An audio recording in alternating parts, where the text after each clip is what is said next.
Shalom, bienvenue chez Tichalak Intercession, j'espère que vous allez bien, c'est Magali Ngaloula. Alors, si on en parlait, aujourd'hui on veut parler de quoi dans cet épisode? En fait, on veut parler de la prière et vous l'aurez deviné, on va aussi parler un peu de l'intercession parce que c'est un peu la source, le momentum, si je peux dire comme ça, de cette plateforme, de cette chaîne. Alors, on veut parler de la prière et de l'intercession, mais on va d'abord voir un peu c'est quoi la prière. Moi, j'aime beaucoup donner des définitions parce que souvent, ça vient un peu clarifier des fois des choses sans vouloir être trop, des fois, spiritus. Alors, c'est sûr qu'on se base toujours par la parole, bien sûr. On se base de Exode 32, 1 à 14. Je vais pas le lire et tout. Vous pouvez lire l'histoire et voir un peu comment on fait le lien. Mais je vais quand même un peu donner le contexte. C'est Moïse est parti à la montagne pour aller prier Dieu et le peuple est en train de l'attendre et voilà un peu la situation et tout. Donc, c'est quoi la prière? On dit que la prière, c'est un mouvement de l'âme tendant à une communication spirituelle avec Dieu. Donc, ça me dit que la prière est d'abord spirituelle et tout. Et ça engage l'âme. Ça engage l'âme. Et c'est quoi les sources des prières, de la prière? Ça peut être Dieu, ça peut être mes émotions, ça peut être la parole, le Saint-Esprit, il y a plusieurs sortes de sources et tout. Mais on retient que c'est un mouvement de l'âme. Donc, c'est mon âme qui fait un mouvement pour une communication spirituelle.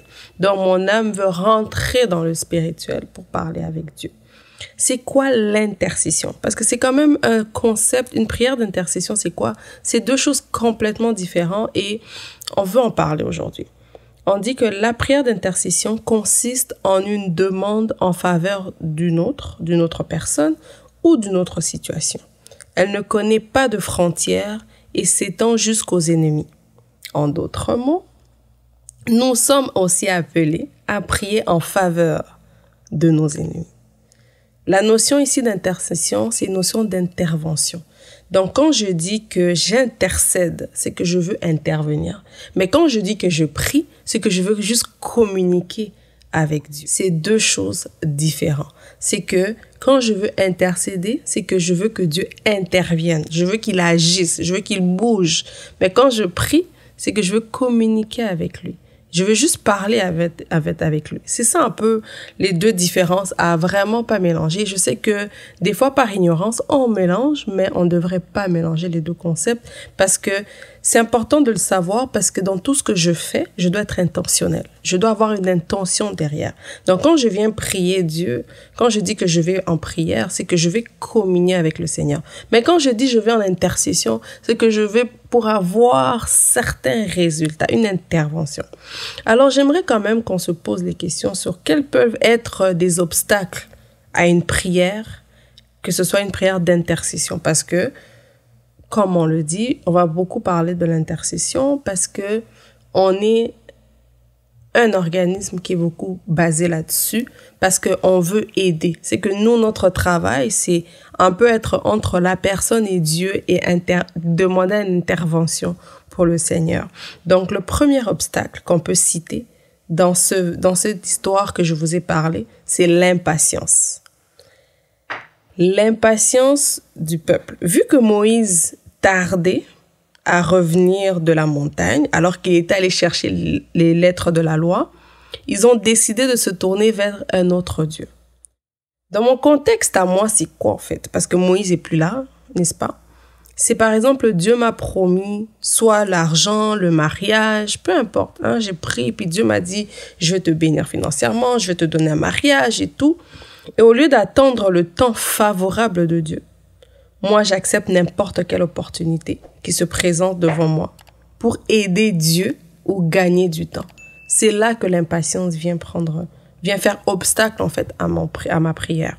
Et tout, c'est là que l'impatience vient embrouiller, interférer dans ce que le Seigneur veut faire dans ma vie. Je vais donner un exemple que mon mari m'a donné cette semaine et tout, suite à une conversation qu'il a eue, où la personne lui a expliqué comment des fois on passe un peu à côté de ce que Dieu a pour nous parce que justement, on veut pas être patient. Et j'ai beaucoup aimé cet exemple-là. Je trouve que ça traduit très bien et tout. Admettons, bon, pour ceux qui sont au Canada vont comprendre l'exemple. Je m'excuse pour ceux qui ne sont pas du Canada, mais c'est juste visualiser un boulevard ou une autoroute ou une route que vous connaissez. Le Seigneur maintenant te dit, à la fin de cette route-là, je vais te donner tel montant d'argent, n'est-ce pas? Et tout, donc, je te donne tel montant d'argent. Et là, tu prends maintenant ta voiture et tu te mets sur cette autoroute-là ou sur cette route. Admettons, on va prendre ici, on connaît tous l'autoroute 40 et tout. Tu prends cette grande autoroute-là et tu vois maintenant un embouteillage. Tu vois l'embouteillage, au lieu de rester là, parce que c'est là que le Seigneur t'a dit de rester, toi, tu veux prendre un raccourci. Tu dis, ah non, il y a l'embouteillage dans cette autoroute-là, je vais aller ailleurs. Donc, tu sors de l'autoroute pour aller chercher un raccourci et tu arrives maintenant à la destination, tu réalises qu'en fait, l'argent n'est pas là. Tu penses que Dieu a menti. Non. Et qu'est-ce que la personne expliquait à mon mari? C'était, en fait, peut-être que dans certains stops que tu vas rencontrer, je vais te donner $100. Je vais te donner tel petit montant. Et c'est comme ça que je vais accomplir la promesse que je t'ai donnée. Et maintenant, moi, si je suis impatiente, je ne vais pas comprendre et saisir les chemins par lesquels le Seigneur me fait passer.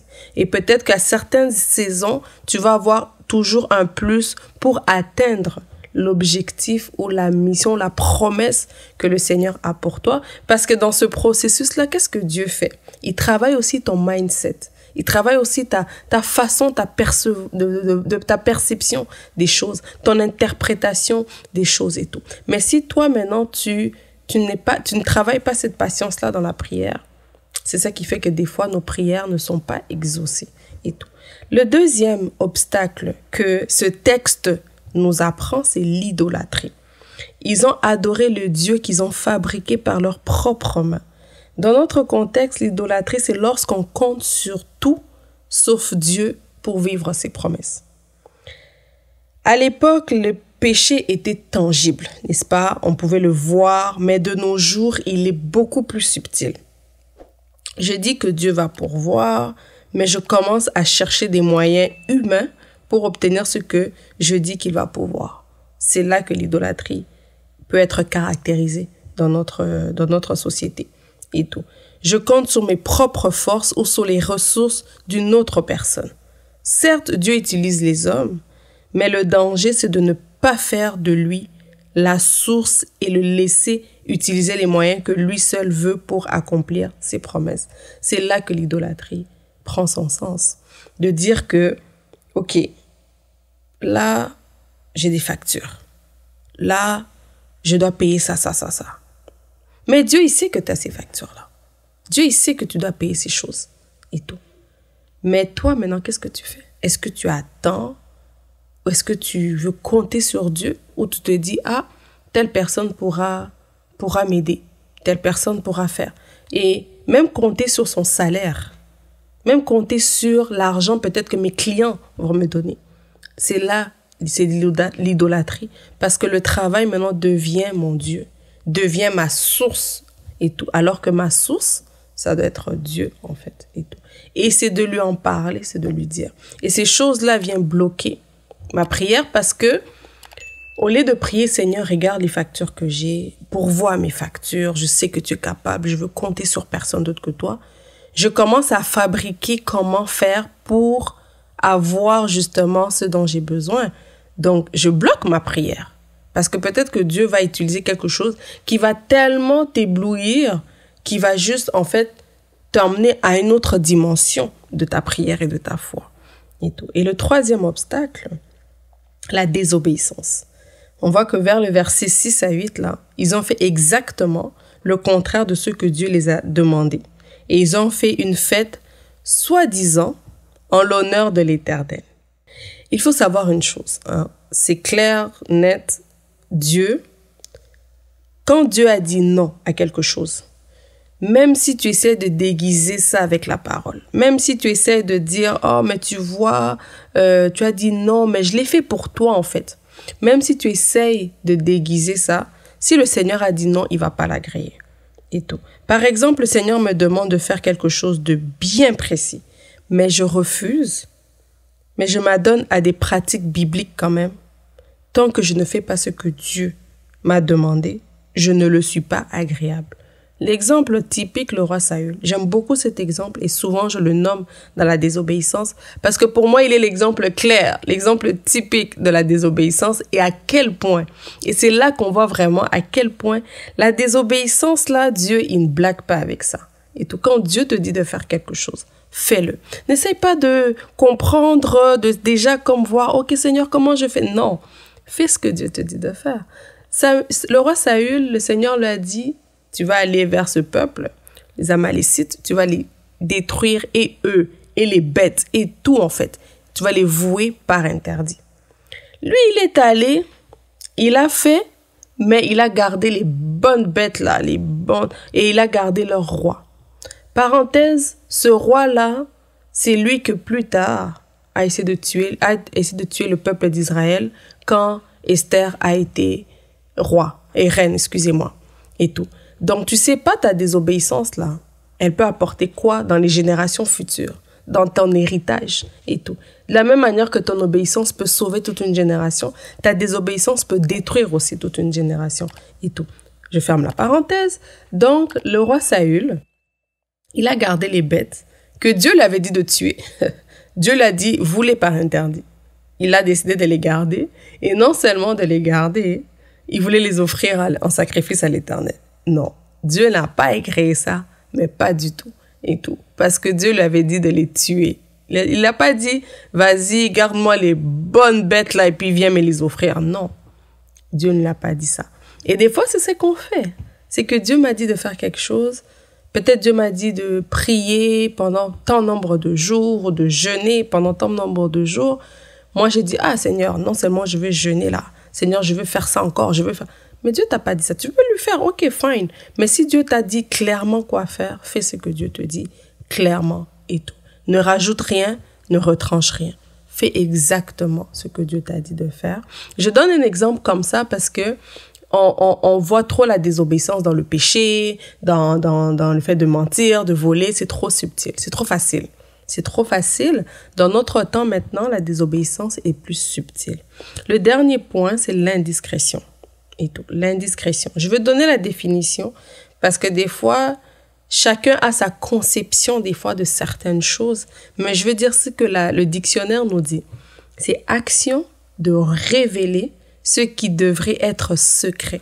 Défaut de quelqu'un qui révèle les choses qu'il devait garder secrètes, manque de retenue, de réserve dans les relations sociales. Synonyme, commérage. Sache que ton indiscrétion bloque ta prière.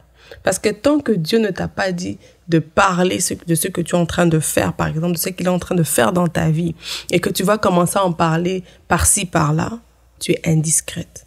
Et tu viens bloquer ta prière. Ça vient être un obstacle si tu n'es pas quelqu'un de discret. Donc, c'est important de discerner quand je dois parler, quand je dois me taire. Quand est-ce que c'est le temps de révéler certaines choses que je fais et pas. Et non, ça peut être dans la prière, ça peut être dans tes projets, ça peut être dans beaucoup de choses. Parce que là, quand tu commences à divulguer certaines informations, ben, c'est difficile après maintenant d'avoir une bonne idée de ce que tu dois faire. Parce que tu seras influencé par ce que les gens peuvent te dire et tout. L'exemple que je peux donner, c'est dans les grossesses. On dit toujours les 3 premiers mois de pas trop en parler. Parce que c'est pas encore sûr à 100%. On va me dire, mais là, c'est comme si tu manques de foi. Non, je ne manque pas de foi. C'est être sage et être intelligent. Et tout. Donc, c'était un peu, pour cet épisode, ce qu'on voulait partager. C'est quoi la prière? C'est quoi la prière d'intercession et c'est quoi les obstacles? Parce que moi, c'est des questions que je me suis posées et je pense que vous aussi. Dans la prochaine partie, on verra un peu plus la source de la prière et les éléments d'une prière efficace. Restez connectés et n'oubliez pas de vous abonner et de partager si ces contenus vous font du bien. Shalom, c'était Magali.